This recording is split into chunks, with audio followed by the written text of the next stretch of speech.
been a minute since I did a sit down video. Na sijui mbona these types of videos make me so anxious. Anyways, today I'm going to answer all your questions regarding living alone.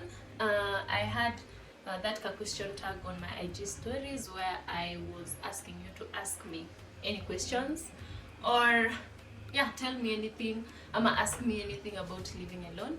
And here I am answering all your questions. But before we start that, I wanted to show you my cute outfit.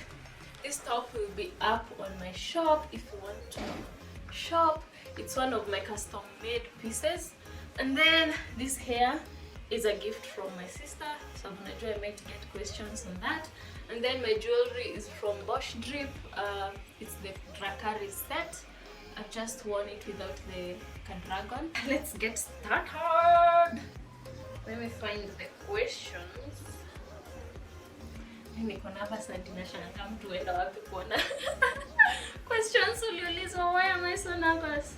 So some of the questions hazikuwa regarding living alone. So for those I answered straight kwa my IG stories. So if you don't follow me on Instagram, that's where I post mostly. So if you want to, you can go follow me there.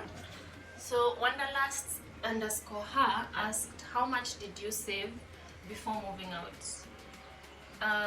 I did not have an exact amount when I moved out. Nilikuwa tu na buy some little items before moving out. But what I had saved ni my deposit for the house and my first rent for the house too. Things like my mattress and some essential things like gas, all those nilikuwa fortunate enough to be sent to by my mom. So most of my stuff, my mom used to live in another area.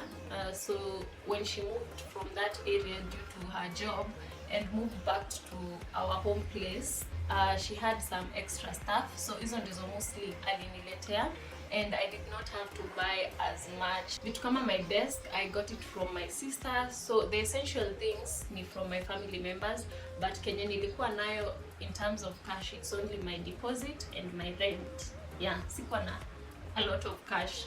Nakwambia the power of faith and trusting the process. The next question is from Brian_Kecha_, and he says, hey, I'm a big fan of yours. I'm also a sucker for style. How do you make it so live and appealing? How do I make my style so live and appealing? Well, I just love style and expressing myself through clothes and what I wear. So I think that passion of expressing myself in terms of what I wear makes it live and appealing. And also I get a lot of clothes by thrifting, so that's making my style more live, getting new pieces, styling new pieces. Yeah, that's it. Do I think my style is so live and appealing? To some extent I think so, because I think I dress quite differently from other people. Anyways, moving on, _Kosgei, she asks, house tour inakuja lini? Easy questions that is living alone, may notice. Anyway, I'm going to answer as much as I can. So house tour inakuja very soon. Msichoke kuvumilia.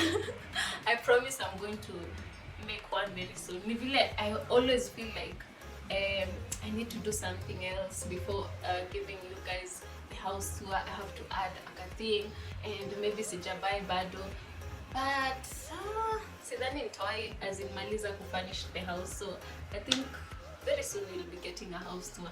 And then she also says that she loves my content. Thank you so much, Kosgei. Next question is, how do you finance yourself? It's by Miss Valerie .o. So I have two sources of income as per now. My thrift shop is the one that honestly provides for me like on a constant, but my YouTube, which is the second source of income that I have, is not quite consistent. Kuna month silipui kwa sababu sija get to the threshold that I should get to before I get paid.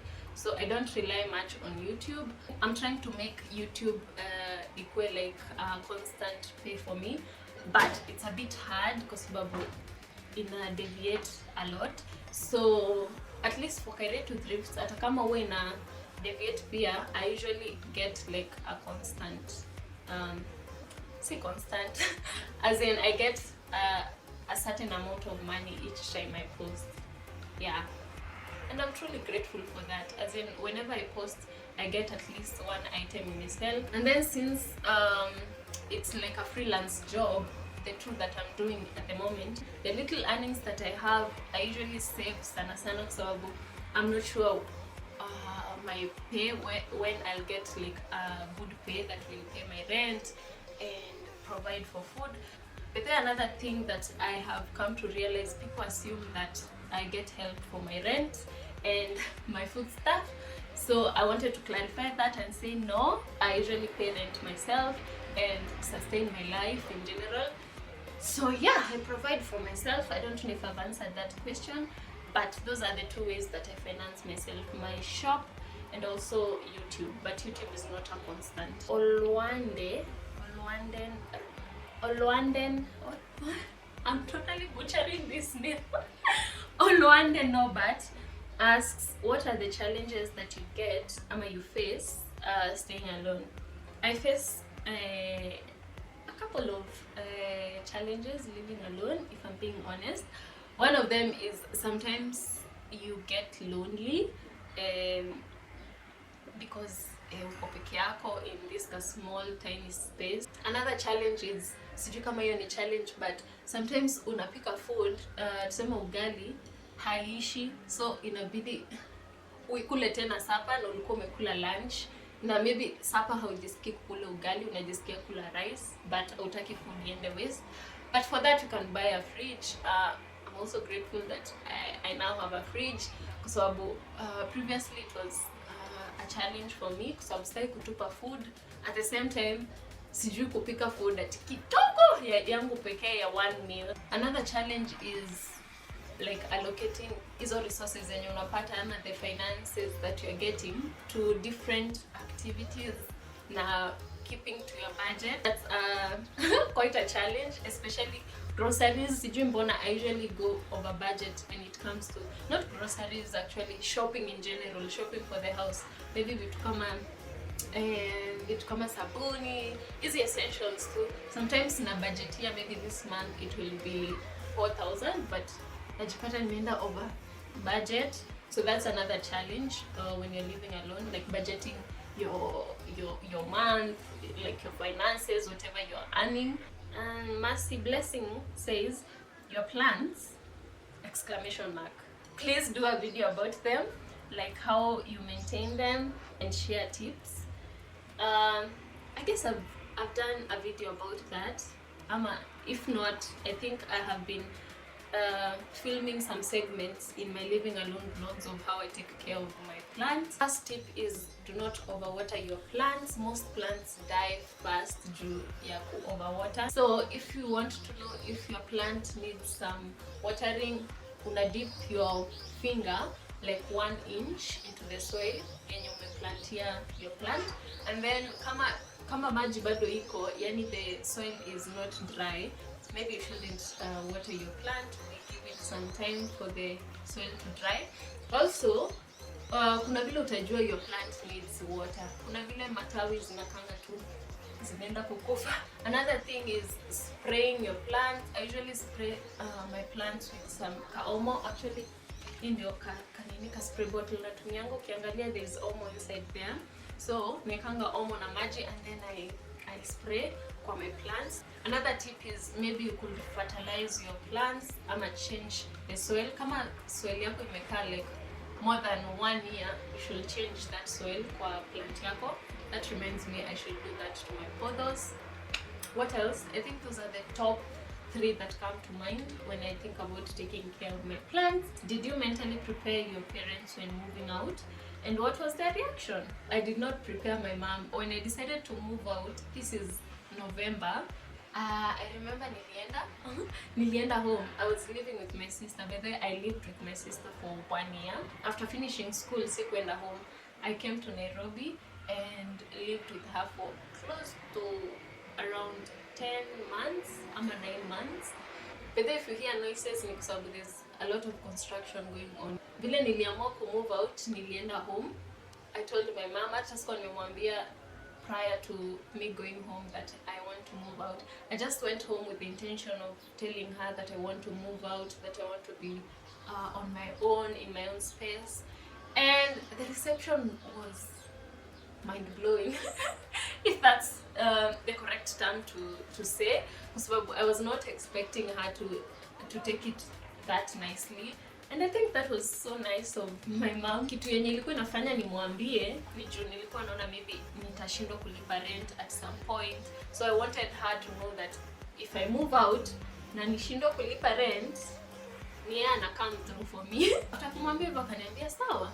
Actually she even said, usinunue vitu zingine kama mattress, kama gas, hizo zenye nilikuwa natumia hiyo place ya nilikuwa na work, nitakuletea. She really came through for me. I hope I'm not butchering these names, but Naini_Celine asks, does YouTube sustain you in terms of living expenses, or what else do you do? As I've said, my sources of income ni YouTube na Kairetu Thrifts. Ama sai may change to Kairetu's Apparel since I'm making my own custom made clothes, but I will also be thrifting. But my main source of income ni Kairetu's. Hiyo ndio ina sustain my living. But YouTube iko tu. Wacha tuseme iko tu. Inasaidianga hapa na pale, but I cannot fully rely on it as per now. Yeah. Oh, my SD card imekuwa full, and while I was importing the footage, nimeona my spectacles are a bit bent. Sijui kama that will disturb you guys, but I'm not about that blind life, so I'm going to still wear them as much as they are bent and talk to you guys.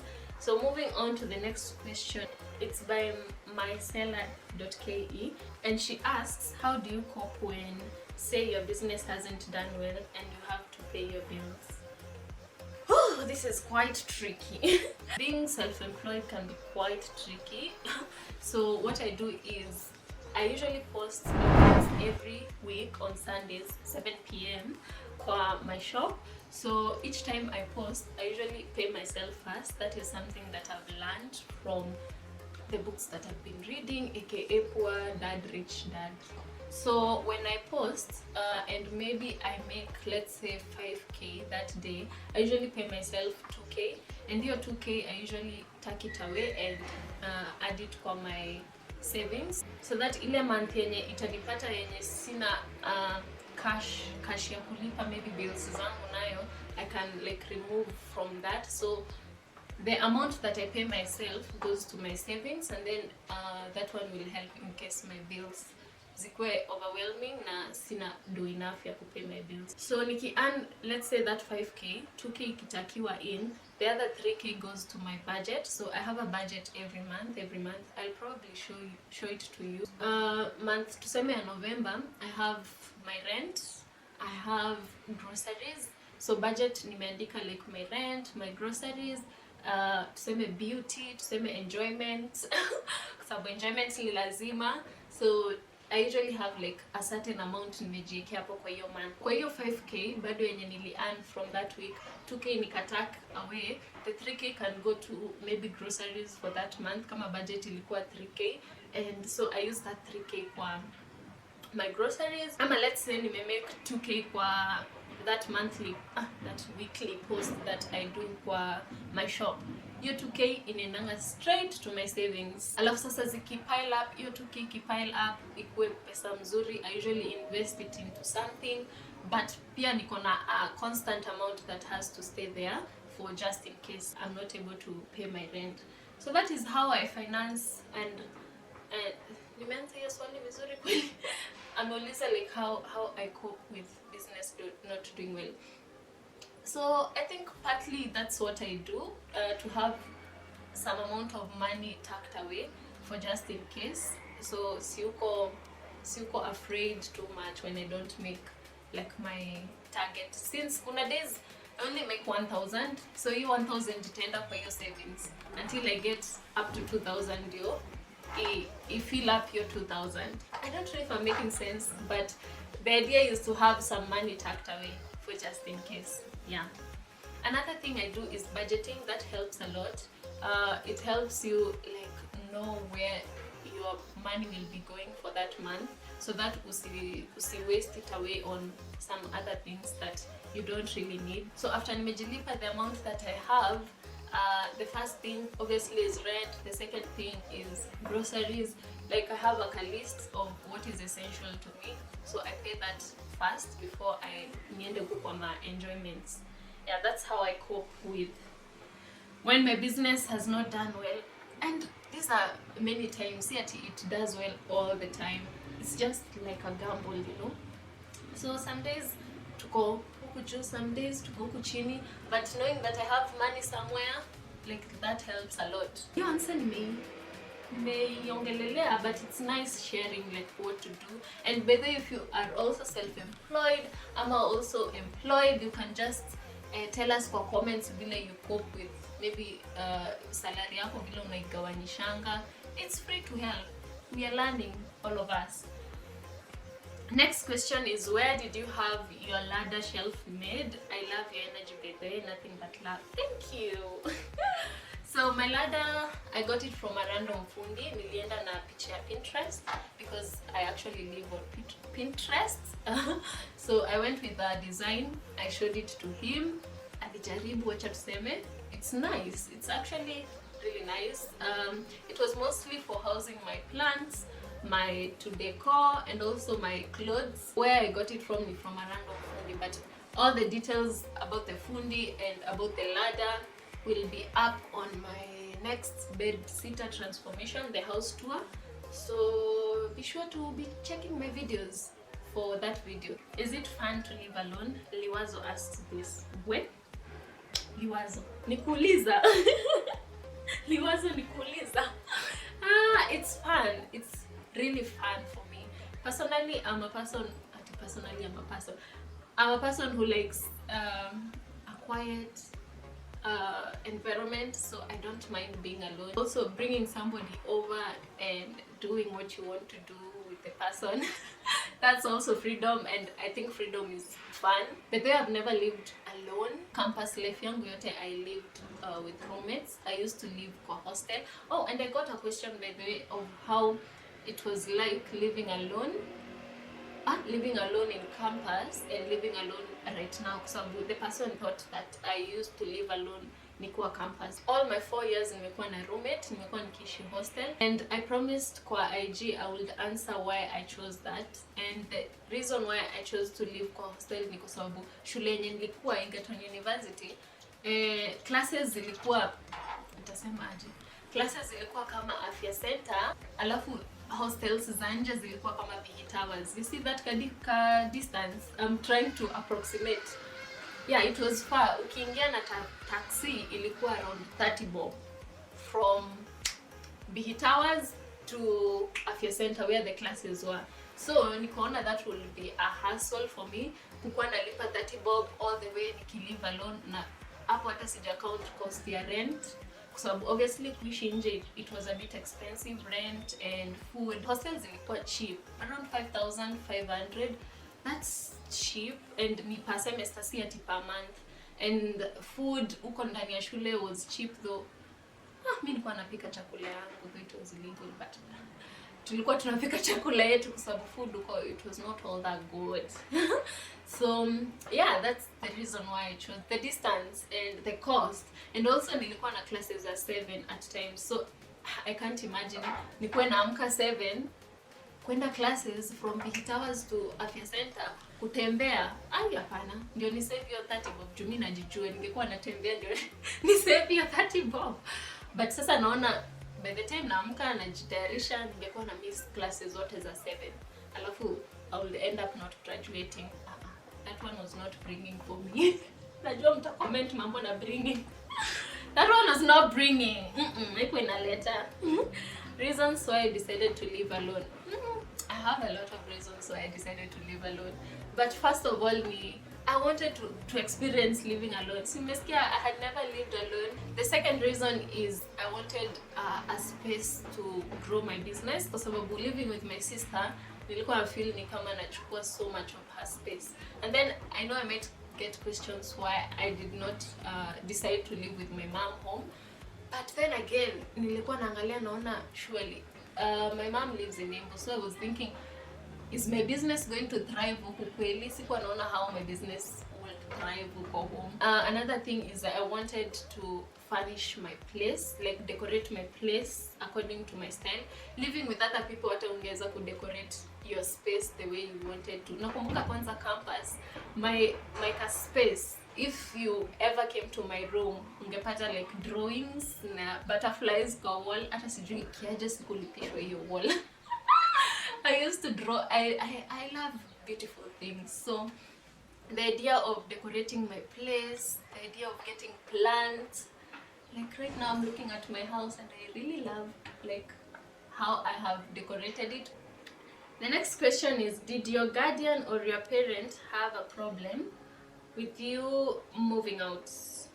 As I've said, no, my mom did not have a problem with me moving out. I actually thought ataniambia, sasa unaenda kufanya nini? Unaenda wapi? Una job? Since I did not have a 9-to-5 job. But no, she wasn't like that. As in, the faith that my mom has in me inafanya tu ni feel I can do anything by myself. Kwa sababu at the moment I did not have a job. As you heard, sikuwa na a lot of savings. But I just had faith. Hata bedwe hata kuniuliza ati utakuwa unalipa rent aje?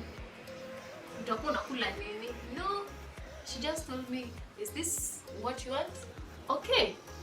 Okay, ukitaka msaada niambie.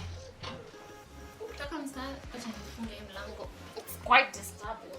Liwazo also asks, how old were you when you moved out? I moved out November last year. I was 23 years old. Right now I'm 24 years old. And the reason why I made this video is to look back at 1 year of living alone.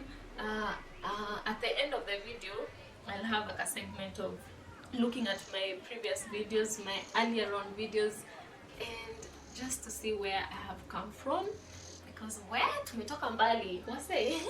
Do you regret moving out? Hell no, I don't regret moving out at all. I have learned so much this 1 year. Things about budgeting, financing myself, running a business, being okay to be alone. Ritamweni asks, how did you avoid getting conned as you search for the right apartment? So, how did I avoid? I avoided being conned by going to different places for house hunting. If you saw my video, if you've not watched my video, I have one. It will be linked up here of house hunting. So nilikuwa naenda different places in Nairobi and looking for an apartment myself, like there physically. Ikinifurahisha, I take the caretaker's number and maybe go think about it. But is that sijui online, sijui Facebook, me I don't trust them. I prefer going to different places nikiulizia personally. That's what I did. And I recommend anyone who is looking for an apartment to do the same to avoid being conned. Unaenda to the physical place, you get the caretaker's number and talk to him. Ama kama ni agent, you take the agent's number and then you talk to him. I need some water. Nimeongea sana. I'm not used to talking this much. If you are also watching this, you can maybe go get yourself water. Wahumunga asks, what are the most important things to buy when moving out? The most important ones, exclamation mark, sawa. The most important ones, I'll say ni mattress, na gas, na tuvyombo kiasi, and you're good to go.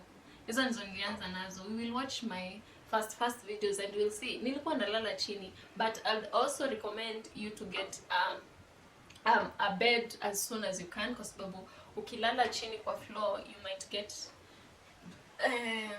baridi. Unaweza vuta baridi, as my mom kept telling me. Utavuta baridi and that may cause some ailment. So if you can get a bed as soon as you can. So uko na sufuria mbili, gas na mattress, imagine you're good to go. Hizo zingine ni bonus. How much did you buy the microwave and fridge? My fridge was 28,000. My microwave was naweza kumbuka ilikuwa around 7,000 ama 8,000. Yeah.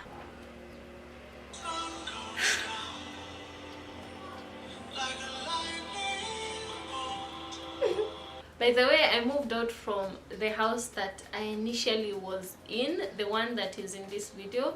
That is because ilikuwa inajengwa the other side, so the person will block light, na nimewambia light is an essential part of running my business. So I needed nyumba yenye light ni constant, kuna lighting. So I had to move out from that house. I was so in love with this house. No. But now I love this more. But it will always have a place in my heart since it was my first house that nilipay rent for.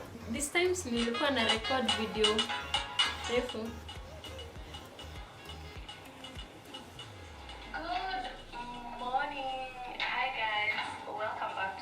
This is how I usually start my videos. Hata sai. Hi, my name is Maureen.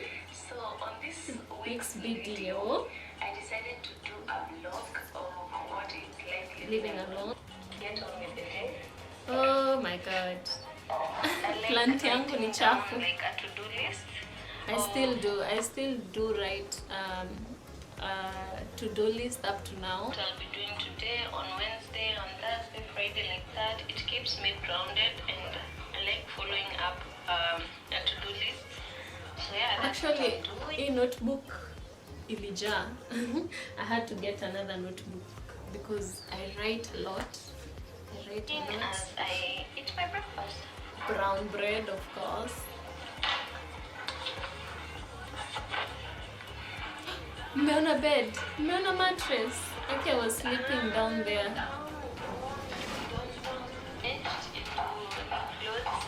Working clothes that are comfortable. Anyway, I want to show you how I do my work here, like how I make the flat lays for selling the clothes. First, This time sikuwa nimechagua to be modeling my clothes purely. Nilikuwa sometimes na make flat lays, sometimes I used to model the clothes myself, but these days I prefer just modeling all the clothes.